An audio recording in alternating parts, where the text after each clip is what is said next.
Good evening and welcome to Mining the Riches of the Parsha. Tonight is Thursday night, November 17th, 2022. Before we begin, let me just mention that a week from tonight, which is November 24th, we will not be together.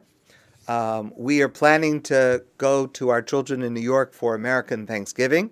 So a week from tonight, we will not be together, but then we will proceed after that together. And also in the morning, from November 24 through 28, we will not be together, but before that and after that, we will be together in the mornings as well. I'm so grateful to each one of you for joining tonight. It is such a great feeling to be able to come, to be able to study together, and I thank you very much for being here. In last week's Torah portion, Vayera, we had the dramatic narrative of the Akedah, the binding of Isaac, where God commands Avraham to take his son Yitzchak, Isaac, and to offer him as an offering to God. Only at the last moment, saying to Avraham, no, don't touch him, that's not what I want.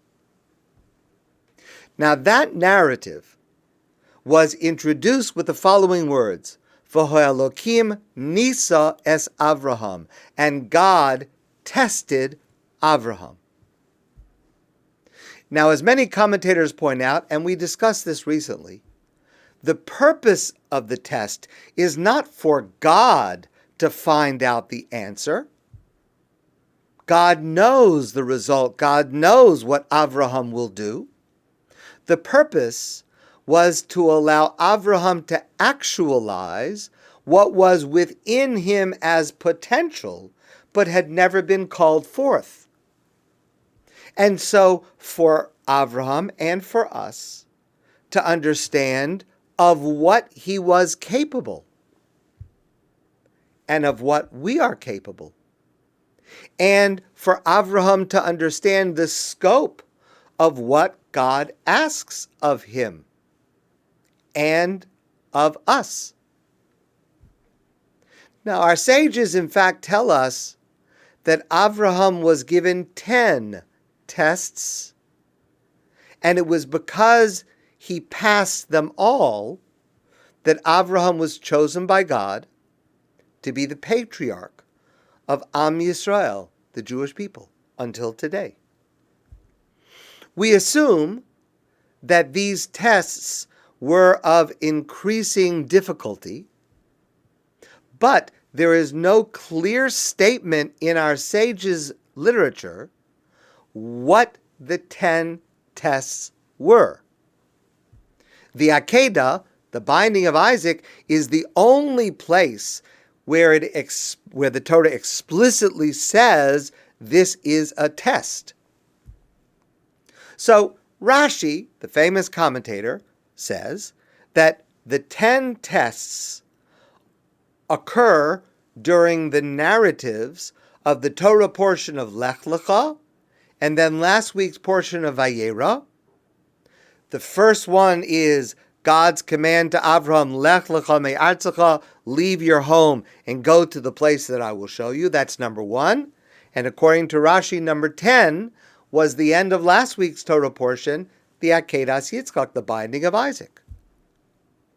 And that makes sense in that clearly the Akedah was the most difficult of all the tests. To ask Avraham to sacrifice, to offer his own son as an offering. Couldn't imagine anything harder than that. And that was number 10. Rabbeinu Yonah, one of the classic medieval commentators, is the only one who says that the last test, the 10th test, was not the Akedah, the binding of Isaac, in last week's Torah portion. That was actually number 9. Number 10, the final test, is in our Torah portion, the Parsha of Chayei that we read this Shabbos, when Avraham bought a field from Ephron to use that field as a burial place for his wife Sarah when she passed away. Now that opinion of Rabbeinu Yonah is very, very difficult to understand because, especially if we assume that the tests are in ascending order of difficulty, how could any test come after the Akedah? I mean, asking Avraham to offer his son as an offering, what greater test could there possibly be? How could that only be number 9? And what was so difficult about buying a field? Yes, there was some haggling over it. Yes, Avraham ended up spending a little bit more money than he thought he was going to have to pay for this burial field.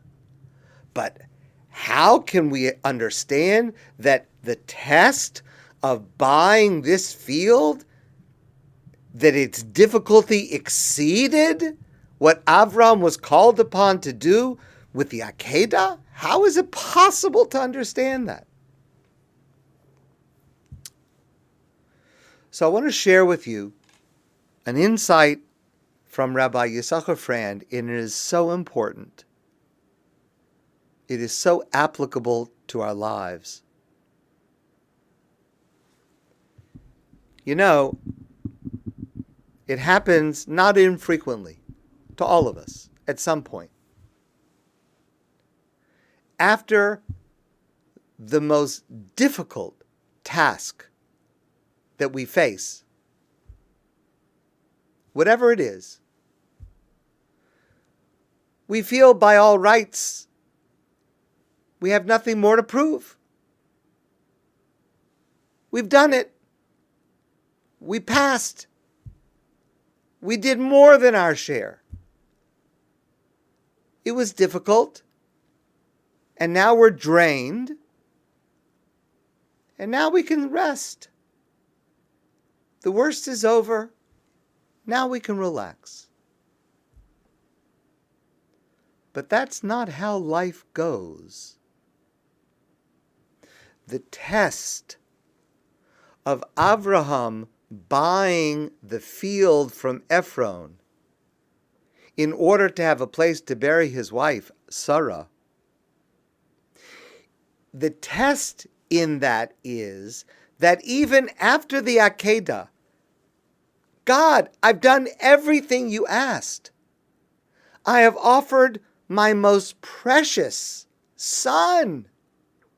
What more could you possibly ask of me? And now, God, I've done everything you've asked, but the one thing you promised me, that I would inherit the land of Israel, and now I've got to go purchase it from some stranger, Ephron? But it belongs to me. You promised it to me. After all I've done for you, how could you require me to now exert the effort? It's not that it's so much money, but it's mine. Why should I have to buy it when you, God, promised it to me? And after all I have done for you.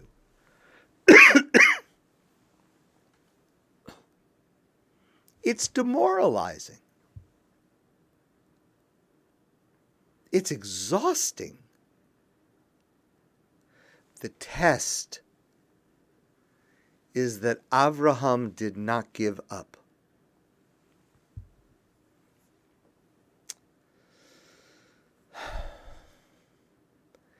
After the greatest effort is extended, after we finally feel we have proven ourselves, the test is to recognize that challenges persist. That is the nature of life. And we have to keep up the effort, even when we are tired, even when we think we deserve to rest, even when we think we have proven everything that there is to prove. The test is, there's another test. There's another challenge. And this is true in so many areas of life. Raising children, we expend such energy and effort and time and tears raising our children. And after years and years, finally we think that we've done all that we need to do and they're on their path and we can now relax. And then another need arises and we are called back into action. And we don't give up.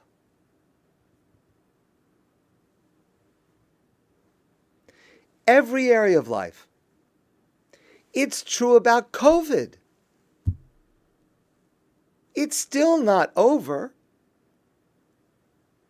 There are people getting sick. Thank God. I got sick recently. It was minor. I got over it. But there are people that are still getting sick and seriously sick. There is talk about reintroducing masks. And come on. After all we've been through, we closed the synagogues, we stayed at home, we had curfews, we got shots. All the things that we did it already. And now you tell me it's not over? But there's still more to do. We still have to be careful. It's not over.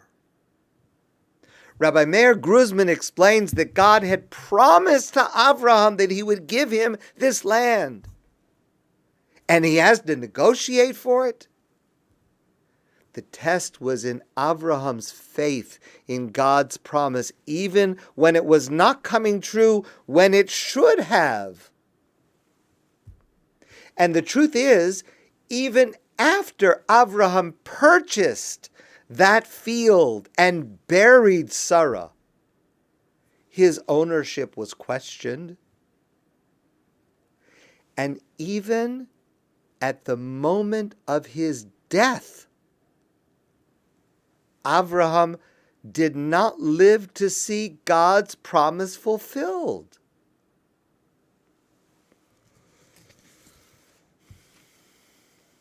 Avraham passed that test and bequeaths to us this strength. And eventually, it was successful for Avraham. Avraham's faith was eventually rewarded. The first piece of Eretz Yisrael, the land of Israel, to come into Jewish ownership is this piece of land, which is today part of Hebron, one of the holy cities. And it is part of our heritage today and for all time. And that heritage comes along with the strength Avraham displayed when he thought he had done all that was possible for God. The strength to not give up and to keep doing whatever was needed for as long as it was needed. Because the tests never end. That's life.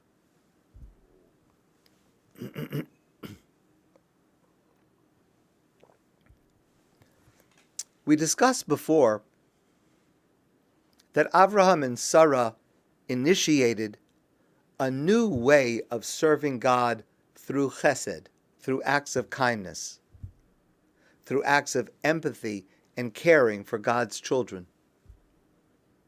It was the essence of their lives, and we've studied over the last couple of weeks numerous examples of the way in which they exemplified this.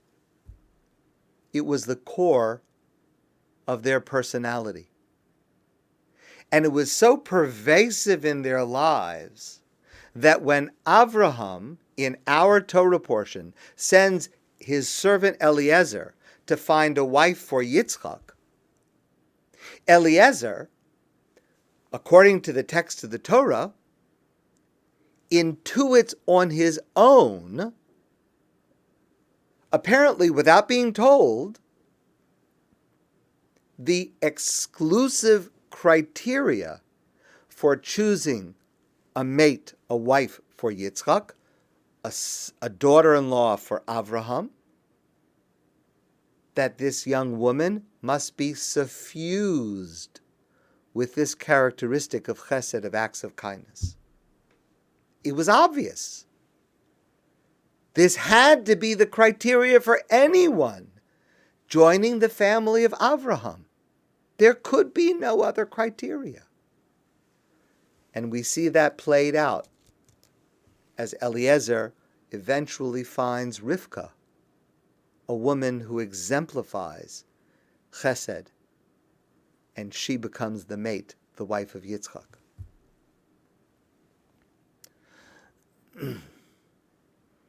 The lesson for us is that we should never underestimate the impact we have on others with even the smallest gestures. Speaking personally, I feel this stronger the older I get. This week, I had my second surgery, cataract surgery. Thank God it went well. I was blessed with a great doctor, great nurses, great technicians, great secretary in the doctor's office making the appointments. Wonderful. The truth is, I really was not nervous at all. I had tremendous confidence. The first one had gone well. This one went very well. Thank God. But I'm there. I'm getting ready. The nurses are preparing me for the surgery. And as calm as I may be, I do understand that there's a man who's going to put a very sharp instrument into my eyeball. And the nurses who were preparing me,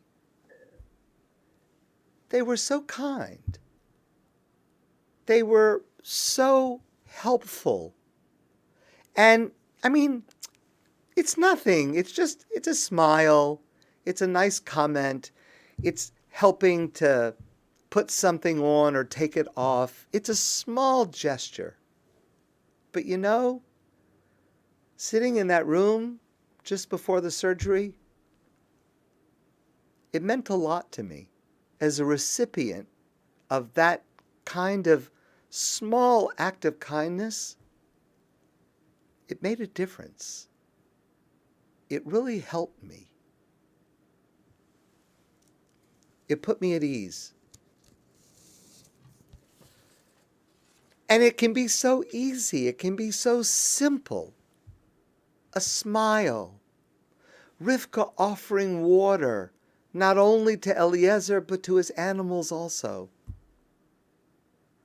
But no matter how small, no matter how slight, you can change someone's life. So I heard this story from Rabbi Jonathan Sachs, but I happen to know personally the man in this story. In 1966,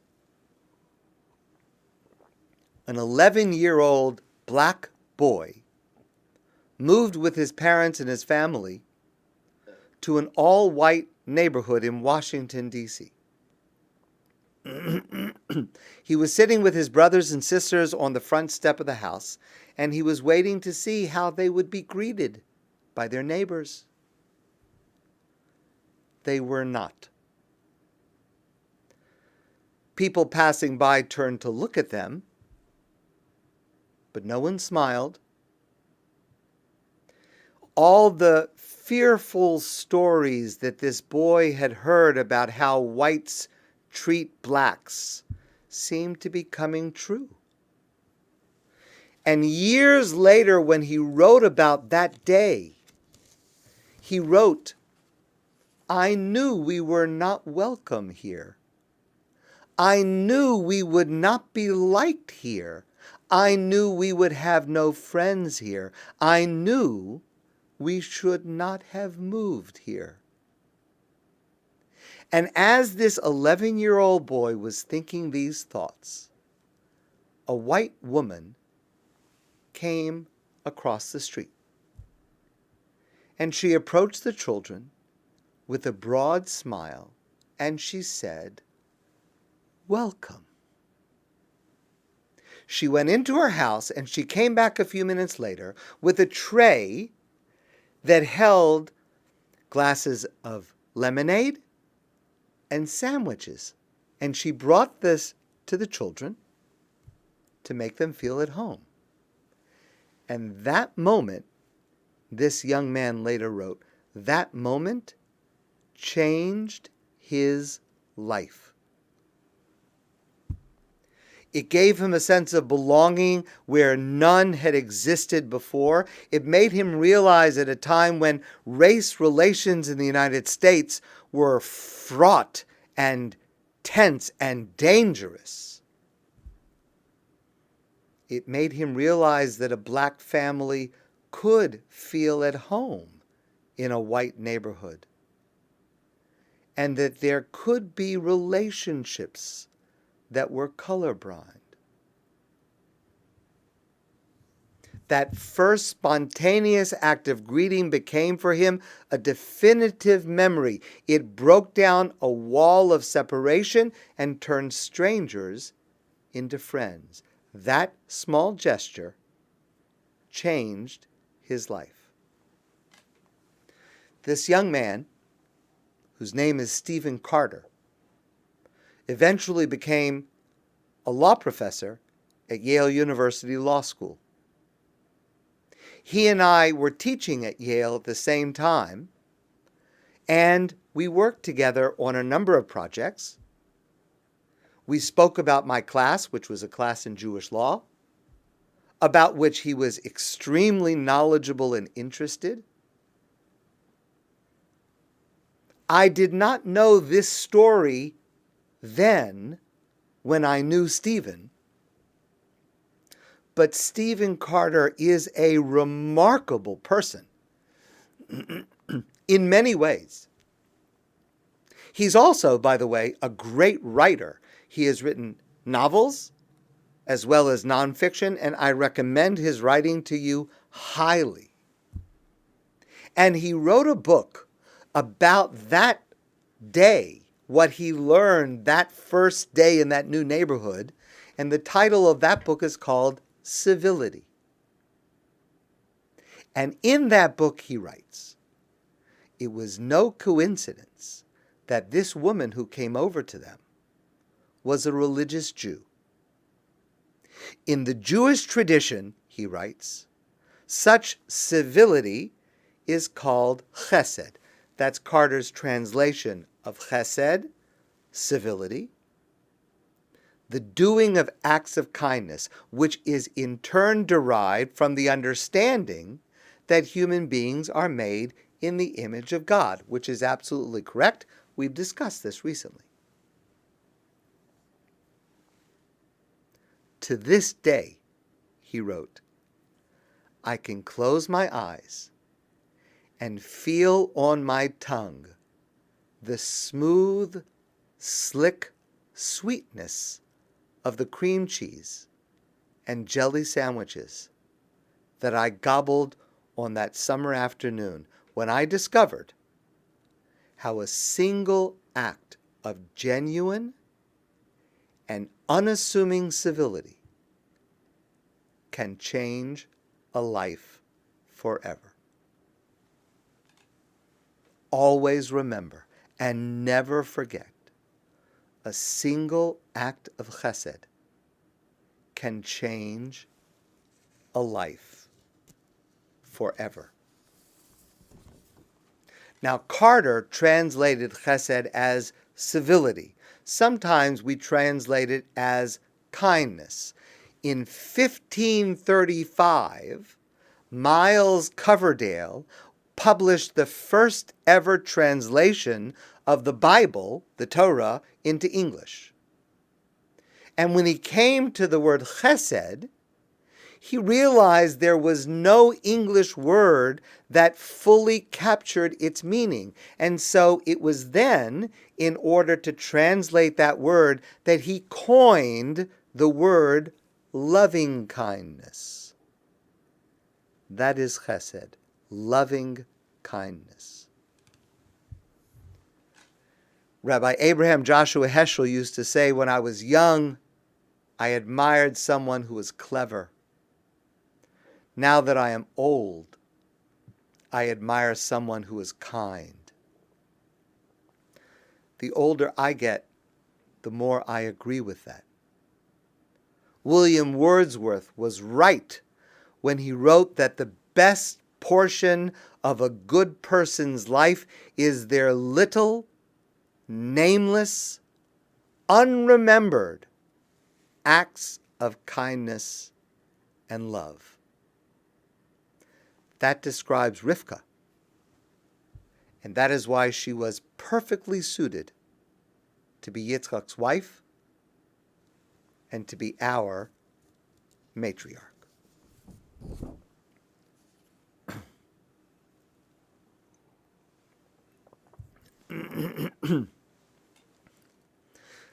I've shared the first part of this with some of you before. It's an incredible story that I heard from the Rav Yosef Soloveitchik. He in turn heard this story from his father. And it concerns a famous righteous convert to Judaism in Vilna in the 1700s. Now this Ger Tzedek, this righteous convert, was the son of a famous Polish count, Count Potocki. And this Count Potocki, was one of the leading aristocrats in Poland. He was a very important person. His son is known in Jewish history as Graf, or Count Potocki, but he's known commonly as the Graf. Somehow, this young man converted to Judaism. And the way it happened was when the Count sent his son, the Graf, to one of the famous universities in Italy. And there, apparently, he met some Jewish people. And he abandoned Catholicism, and he embraced Judaism, and he became a religious Jew. Now, because conversion was prohibited in Italy, he went to Holland, where it was permitted. And the fact is, if he would have remained in Holland, he might have lived a long life. But the Graf was lonely in Holland, and he wanted to return to Vilna. Well, he couldn't return to Vilna because he would be recognized. His father was so famous. He was well known. If he was living as a Jew in Poland, he would have been killed immediately. Poland also did not allow conversion to Judaism, which is one of the reasons that conversion to Judaism was so rare in Europe in the 1700s. So, to avoid detection, he moved to a small village near Vilna, and he lived his life studying Torah, doing mitzvos, keeping to himself. Somehow, someone found out who he was and informed him to the police. They arrested him. They offered to save his life if he would renounce Judaism and again embrace Christianity, which he refused. And he was sentenced to death, to execution. And he was, in fact, executed on the second day of Shavuos in the year 1749 in the square in front of the famous cathedral in Vilna. Now, that part of the story is historical fact. It's well known.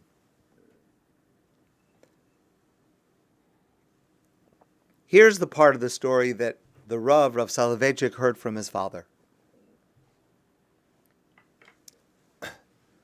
The night before the execution, the Graf in prison was visited by the Vilna Gaon, Rabbi Eliyahu of Vilna, the greatest rabbi of Vilna, the greatest Talmudic scholar in the world at that time, who was well aware of the Graf and what he had achieved and how he was suffering.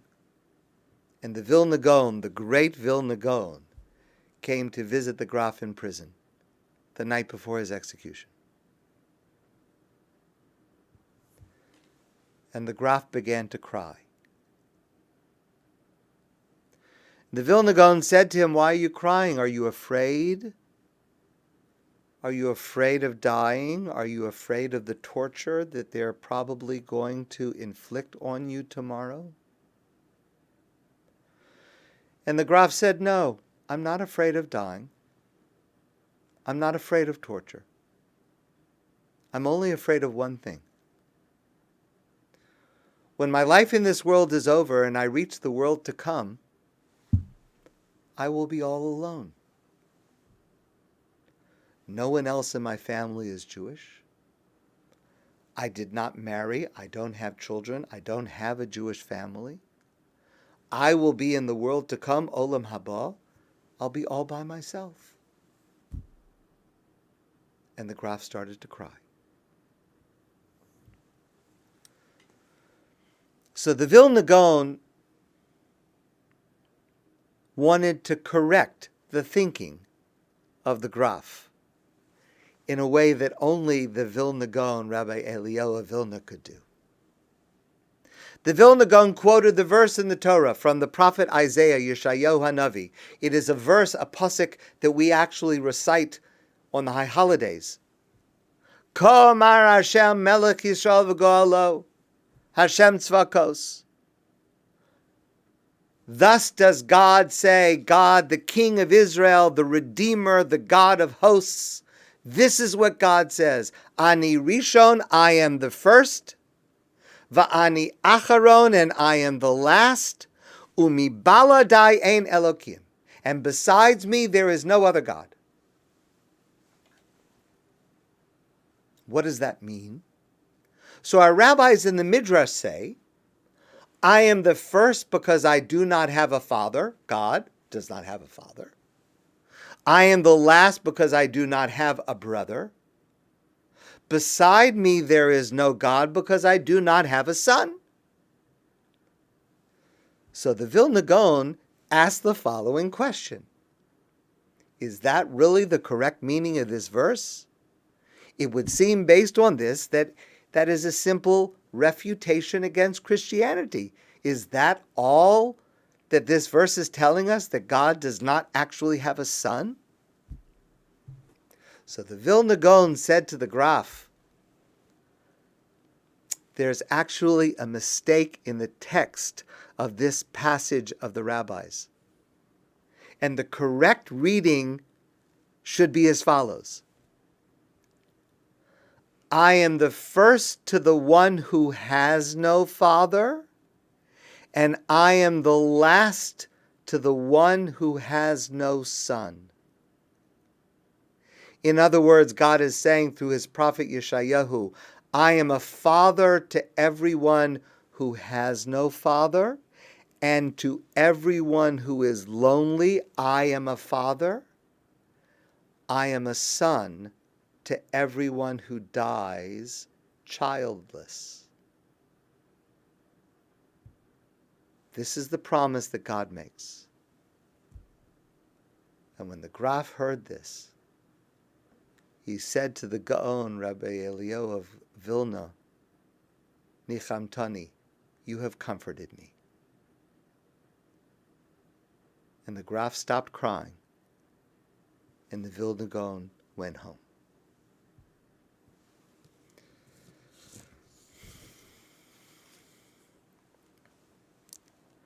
Vayihi acharei mos Avraham.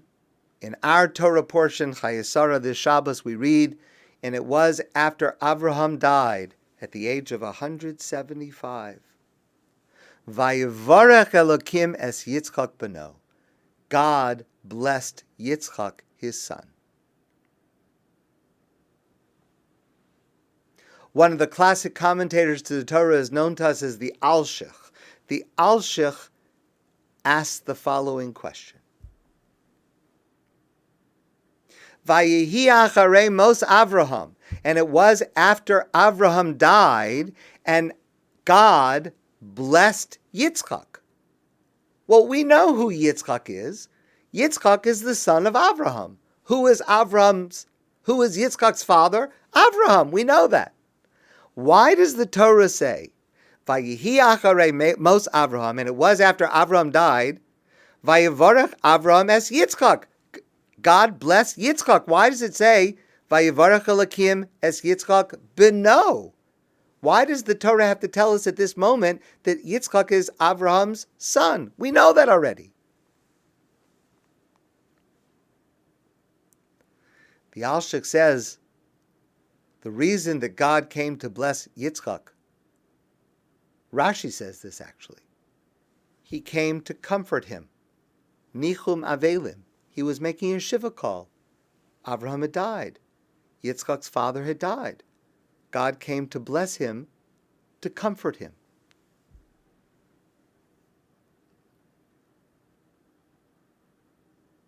Why did he need comfort at that moment? Well, when Sarah, Yitzchak's mother, had died, that was a tremendous loss. His mother died. But he still had his father Avraham. When Avraham died, Yitzchak was an orphan. He had no one. That is the moment when Yitzchak really felt alone in the world. And that's when God appeared to Yitzchak. Vayivarech Elokim es Yitzchak beno. God blessed Yitzchak, his son, not Avraham's son. We know that Yitzchak was Avraham's son. The blessing that God gave to Yitzchak at the moment when he felt most alone in his life is to say to Yitzchak, beno, God says, you are my son. There is no such thing as an orphan who is alone, because I am the father to one who his father died, and I am the son to the one who dies childless. Whenever we think that we are alone, through loss, through grief, through struggle, through pain, any time that we feel that we are alone, we are not.